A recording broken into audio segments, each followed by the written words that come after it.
হিয়া এই মুহূর্তে ফোনের ওপাশে থাকা ঈশা নামের মেয়েটাকে বলল, আপনি কে আবার বলুন তো? আমি ঈশা। তো আমার কাছে কি চাই? আপনার কাছে কিছু চাই না, আমি চাই একটু শ্রাবণের সাথে কথা বলতে। হিয়াও জেদি মেয়ের মতো বলল, আমার কাছে যখন কিছু চান না তাহলে আমার কাছে বলছেন কেন শ্রাবণের সাথে কথা বলবেন? শ্রাবণের ফোনে কল দিন। ওর নাম্বার নেই বলেই ফোন দিলাম। ফাইজলামি করেন? ওর নাম্বার জোগাড় করতে পারলেন না, আর আমার নাম্বার জোগাড় করতে পারলেন ঠিকই, তাই না? আপনি এমন বিহেভ করছেন কেন? কেমন বিহেভ করছি? আর শুনলাম আপনি নাকি মারা গেছেন। কথা বলছেন কি করে? ঈশা নামের মেয়েটা নাটকীয় ভঙ্গিতে বলে উঠল, আমি কেন মারা যাব? আর আমি আপনার সাথে কথা বলছি তাও বলছেন মারা গিয়েছি? নিশ্চয়ই শ্রাবণ বলেছে, তাই না? হিয়া থমকে গেল কিছু মুহূর্তের জন্য। ভাবলো ঈশা যখন কথাই বলছে তাহলে কি শ্রাবণকে মিথ্যা বলল? মেয়েটি বলল, আর বলবেন না, শ্রাবণ ওই একটু মজা করে, খুব ভালোবাসে তো তাই। হিয়া থমথমে মুখে বলল, তাহলে আমি কে? ওনার সাথে আমার বিয়ে হয়েছে।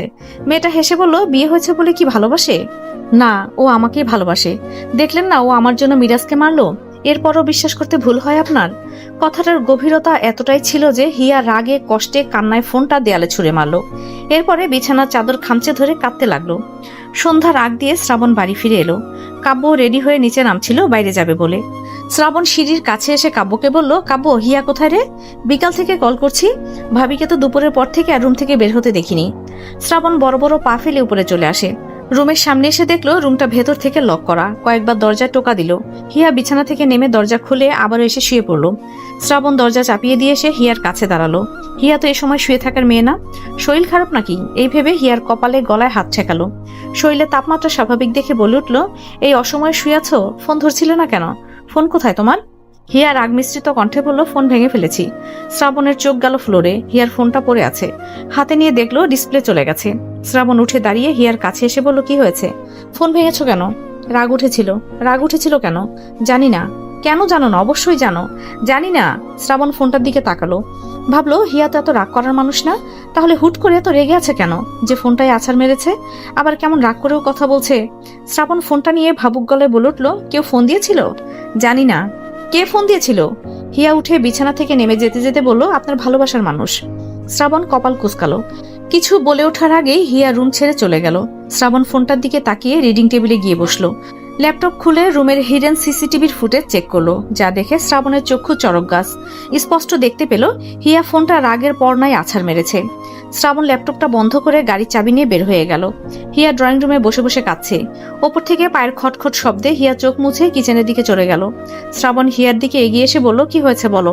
কিছু হয়নি, ভালো লাগছিল না তাই শুয়েছিলাম। কথা সেটা না, ফোন কোন রাগের জন্য ভেঙেছো সেটা জানতে চাইছি। এমনি ভালো লাগছিল না। শ্রাবণ অগ্নিকণ্ঠে বলে উঠল, কিচ্ছু বলতে হবে না। যদি আমি জানতে পারি না তাহলে দেখো কি করি। বলেই হনহন করে চলে গেল। হিয়া কিচেন থেকে ঠান্ডা এক গ্লাস পানি খেয়ে বের হয়ে এসে ড্রয়িং রুমে বসলো। ফাহিমা বেগম এলেন রাতের রান্নার জন্য। হিয়াকে দেখে তিনি টুকটাক কথা বলে কিচেনে ঢুকে গেলেন। শ্রাবণ একটা ফোন সার্ভিসিং এর দোকানে এলো। হিয়ার ফোনটা ঠিক করার জন্য এসেছে। সবকিছুর মূলেই এই ফোনটা। শ্রাবণ সাথে রনিকে নিয়ে এসেছে। কামালকে পায়নি, ও গিয়েছে শ্রাবণের বাবা মায়ের সাথে। এই মুহূর্তে শ্রাবণ গাড়িতে বসে রইল। রনি ফোনটা নিয়ে ভেতরে চলে গেল। এই ভাই, এই ফোনটা ডিসপ্লে ঠিক করে দিন তো। দোকানদার লোকটি ভুরু উঠিয়ে বলে উঠল, সময় লাগবে, বসুন। রনি পকেট থেকে 5,000 টাকা ডেস্কে রেখে বলল, কতক্ষণ লাগবে? লোকটি হেসে বলল, একটু বসুন, চেঞ্জ করে দিচ্ছি। রনি ফোনটা ঠিক করে শ্রাবণের গাড়ির কাছে এলো। ড্রাইভিং সিটে বসে পেছনে ঘুরে ফোনটা শ্রাবণকে দিল। শ্রাবণ ফোনটা আনলক করে স্ক্রল করতে লাগলো। এর মধ্যে কল লিস্টে ঢুকে দেখলো আননোন নাম্বার থেকে কল এসেছে। শ্রাবণ কল ব্যাক করলো। কলটা 2-3 বার রিং হওয়ার পরে রিসিভ হলো।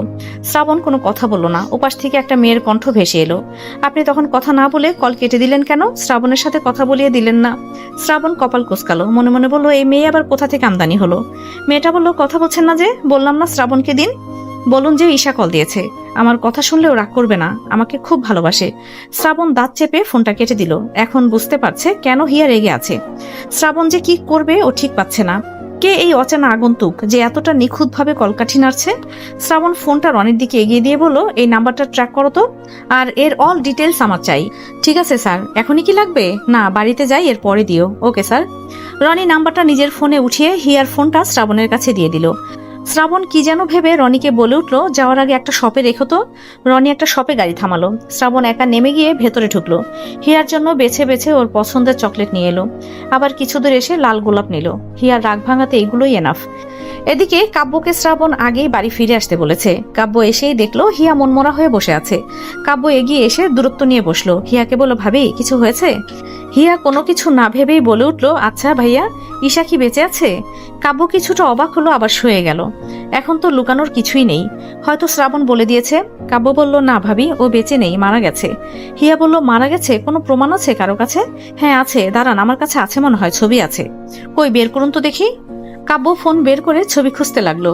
ভাবলো হয়তো হিয়া ঈশার কথা জানতে পেরেছে, তাই হয়তো বিশ্বাস করছে না। কাব্যর কাছে ছবি আছে, ঈশার মারা যাওয়ার একটা পিক ছিল, সেটা হিয়াকে দেখালো। হিয়া এবার বিশ্বাস করলো, কারণ একজন সুস্থ মস্তিষ্কের মানুষ কখনোই মৃত মানুষকে নিয়ে মজা করেও ছবি দেখাবে না। হিয়া কাব্যকে বলল, ভাইয়া আপনার ফোনটা দিয়ে একটু আপনার ভাইকে কল দিন না। কাব্য শ্রাবণের নাম্বারে কল দিয়ে হিয়ার হাতে ফোনটা দিয়ে উঠে চলে গেল কিচেনের দিকে। ফ্রিজ থেকে একটা কোকের বোতল বের করে ওখানে খেতে লাগলো। শ্রাবণ কাব্যর ফোন পেয়ে রিসিভ করে বলল, কিরে বাড়িতে যাসনি এখনো? বললাম না, হিয়া বাড়িতে একা রয়েছে। ওপাশ থেকে হিয়া বলল, আমি বলছি। শ্রাবণ হিয়ার কণ্ঠ বুঝেও না বোঝার ভান করে বলল, কে বলছে? আমি। আমিটা কে? আপনার বউ। সারাদিন পরে এখন মনে পড়লো, বাড়িতে আসুন। কেন? আমাকে কি দরকার? আসতে বলেছি, আসুন। আসবো না। হিয়া একটু আদেশ করে বলল, 10 মিনিটের মধ্যে আপনাকে বাড়িতে চাই। শ্রাবণ ভুরুকুসকে বলে উঠলো, না এলে আমি বাবার বাড়ি চলে যাব। ঠিক আছে যাও, আমিও তাহলে যাচ্ছি শ্বশুর বাড়ি। না, বাড়িতে আসুন। যাব না আমি, তুমি আমার সাথে রাগ করে কথা বললে তখন। আর বলবো না, আসুন। না আমি যাব না, আমিও রাগ করেছি, ফোন রাখো। না শুনুন শুনুন, ফোন রাখবেন না প্লিজ, আসুন।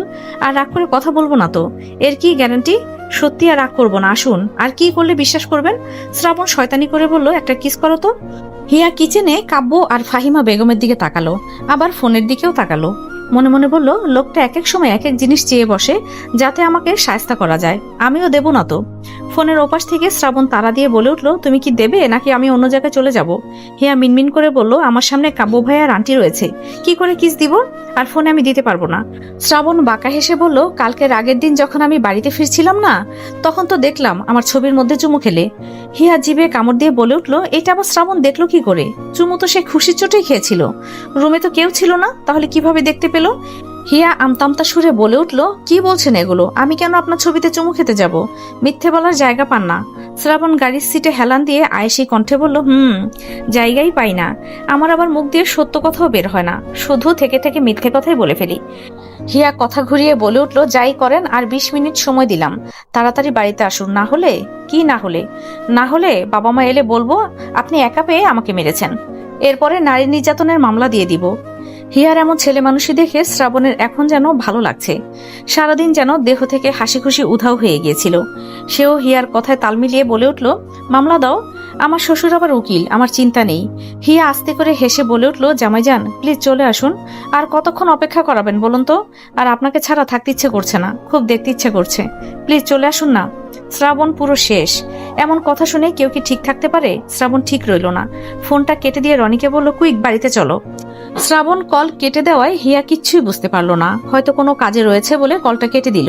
কিন্তু হিয়া এত সুন্দর করে বলার পরেও কলটা কেটে দেওয়ার লোকও তো শ্রাবণ নয়। হিয়া ফোনটা কাব্যকে দিয়ে রুমে চলে এলো।